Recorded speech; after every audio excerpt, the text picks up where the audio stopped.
Alert from the FBI following concerning statistics about sexual assaults while on airplanes. It is an issue they say it's only getting worse as more people travel, of course, during the holiday season. 19 Data journalist Jeff Slauson is here with more. Yeah, we've heard about the consistent problems of people drinking too much, becoming unruly. Sexual assault is an extension of that. And the numbers right here are really showing a problematic point here. We were actually doing a fairly decent job showing decreases of unruly passengers, sexual assault related incidents in planes. But right now, look where we are. That's year to date. The expectation is that we are going to surpass that number from 2023 and the amount of unruly passenger reports we've had. That is a bad thing, especially as we approach a very important time for travel.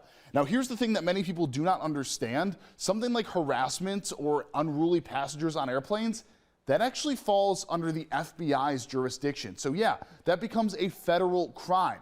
And that's why the FBI says it is so important for them to send this alert out, to not only notify passengers who could become potential victims, but notify passengers who are maybe looking to do something like this on an airplane. They're on the lookout for it. And the statistics here that I'm showing, it gets even worse once you get into, at least specifically, how much of a problem it's become just over the last few years.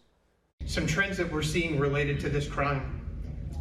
Sexual misconduct is most often committed when victims are asleep. 20% of the cases included a victim who was a minor. 67% of the incidents included drugs or alcohol. In addition to our agents who investigate these cases, the FBI in Seattle and nationwide have airport liaison agents who work with local and airport law enforcement agencies to investigate these crimes fully as they are reported.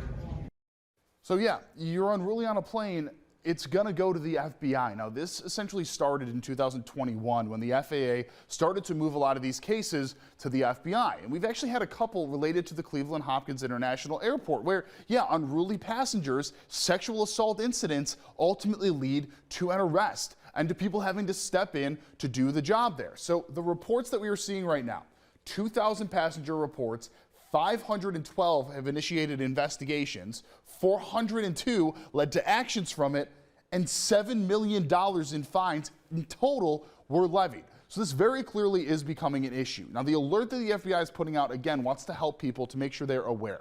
And one thing they say starts to become kind of a trend is actually almost grooming, but on an airplane. People being overly friendly, maybe having a couple of drinks, talking a little bit too much, and then ultimately ending up groping or touching somebody. They say that is one of the most common things that they see. So obviously you don't want to be rude to somebody, and if somebody's talkative, that's fine. But what they're saying is for somebody that is going too far, notifying and noticing the signs early can really help. And if somebody does do something like this, reporting it to the officials immediately, the FBI now taking over on these investigations.